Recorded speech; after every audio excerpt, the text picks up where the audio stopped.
What's good, YouTube? It's your boy Quinn Wade, basketball analysis, coming to you with a quick video. Make sure you check out my website, analysisplayground.com. It'll be in the comment section below. Also, the description there you can find NBA tributes, highlights, rookie analysis, summer league analysis, and NBA breakdowns. Also, hot topics and everything basketball.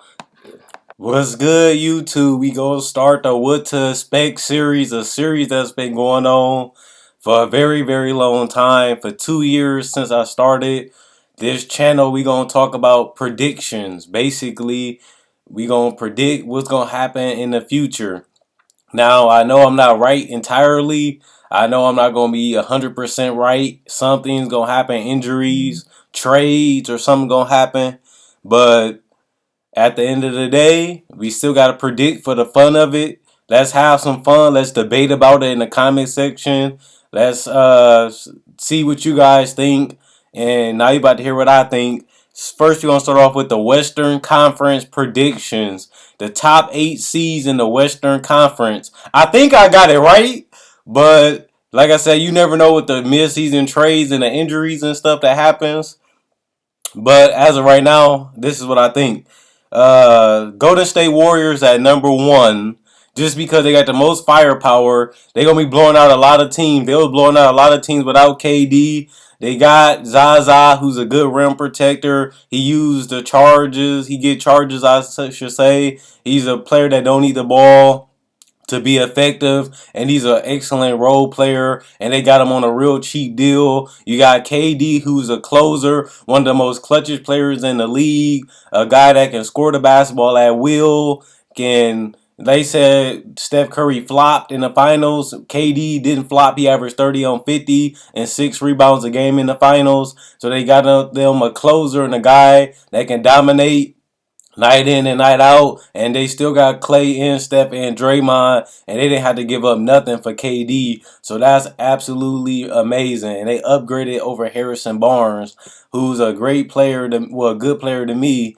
But at the end of the day, KD is better at this point in time because Harrison Barnes is still up and coming, and he's still young.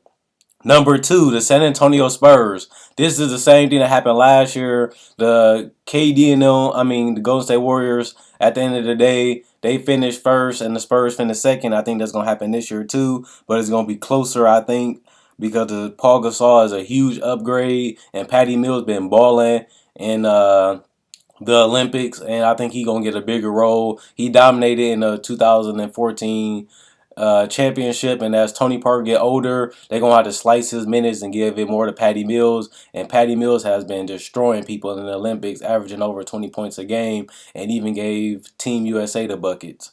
Number 3, the Los Angeles Clippers. I think the Clippers will finish third just because Blake, CP, DeAndre, Jamal Crawford, and them, they always is just too hard to guard them.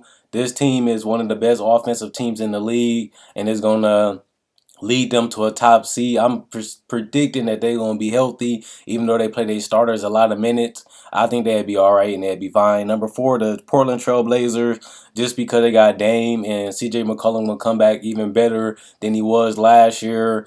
And that's scary because he put up 20 in his first year starting. He only going to get better. Dame is still young. He only getting better. He became a better facilitator and a better leader.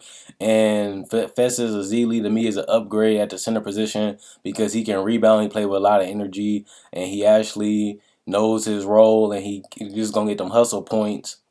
And he's a good finisher, and he's a champion, so you know what it takes to win. Number 5, the Dallas Mavericks. I had them not making the playoffs last year. They surprised me. Deron Williams played a whole lot better. I expect him to play better.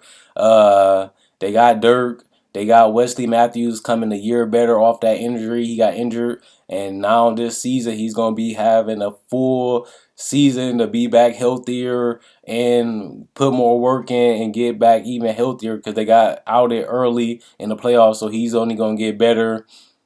Harrison Barnes going to have a lot of stuff to prove. He's going to hit a lot of corner threes, spot up threes, fadeaways, post ups, and some backdoor cuts, getting them some easy buckets. Rick Carlisle is an offensive genius, so I think that's going to benefit them. And Harrison Barnes and Dirk Nowitzki and Andrew Bogut is a defensive lockdown center. The guy controls the paint, and he contests every shot. it's hard to score on them when they got Bogut anchoring that defense, and you got Wesley Matthews on that perimeter a little. More healthier this year. Number 7, I got the Utah Jazz just because they upgraded. They always was close to making the playoffs, but they always had a major injury. Now they got some insurance policies with Joe Johnson, George Hill. They got Dante Exum coming back.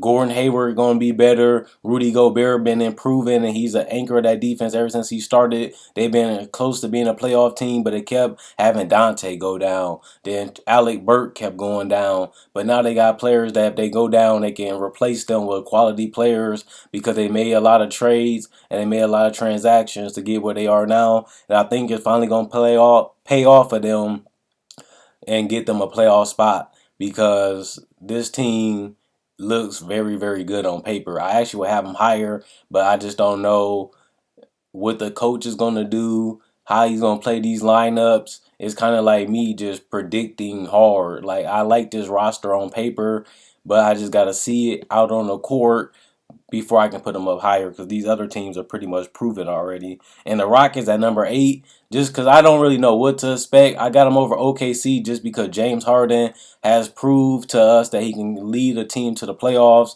for the last couple seasons. Ever since they got James Harden, they haven't missed the playoffs. They came close to missing it last year, but they still made it. His team actually got better, adding Eric Gordon, who's a knockdown shooter to a certain extent. A good finisher, a good playmaker. They got a spot-up shooter that can shoot 40% and create plays every once in a while. And Ryan Anderson, Clint Capella, and Dante Moniunas is going to be good centers that can both post. Well, Dante can post up and shoot a 3 and spread out the floor. And Clint Capella is a hard worker. He gives a lot of effort and energy, and he's a good hustle player because he can get rebounds and get put back dunks and layups, and he's a good alley-oop finisher for James Harden. Just in case he drive and get cut off, he can always make that alley-oop pass like he did for Dwight Howard because he's athletic. And that's it for the top 8 teams in the West. I'm sorry, the Timberwolves. I love Tom Thibodeau and them, but I just gotta see it to believe it. Even though they should make it, it's just too many teams in the West. Like, all these teams are proven besides the Jazz, but I like the Jazz roster. They're deeper than me. I like Chris Dunn. I like the roster, but they're young and they're going to have some growing pains. So they got to win 30 games for me to believe it, and they haven't done that yet. So even though they upgraded the point guard position and got better all around, the whole team, it looks good. That starting lineup look good. I just got to see it to believe it because these teams are proven already, and they got good head coaches just like the Wolves. On top of that, Oklahoma City, Russell Westbrook finished at 500, 23-23. We just haven't seen enough of him being a superstar player, leading a team. He only had 23-23 record, which is not enough game to see if Russell Westbrook can lead a team to the playoffs because remember, KD did play and that season when they had won at 48 games, and Reggie Jackson and Perry Jones won them 7 games. I know they got 500, then they kept falling below, but Russell Westbrook haven't showed us enough, and that's the reason why I couldn't pick the OKC Thunder making the playoff just yet. But on to the next video. Let me know what you guys think. Comment, like, subscribe, and share. Don't get mad. Let's just debate about it, and let's just have fun with it. Let's just have fun with these debates. I'm not a genius. I'm not that accurate, but I think this list is the best list that you can make. But if you don't agree with it, let's just have fun with it in the comment section.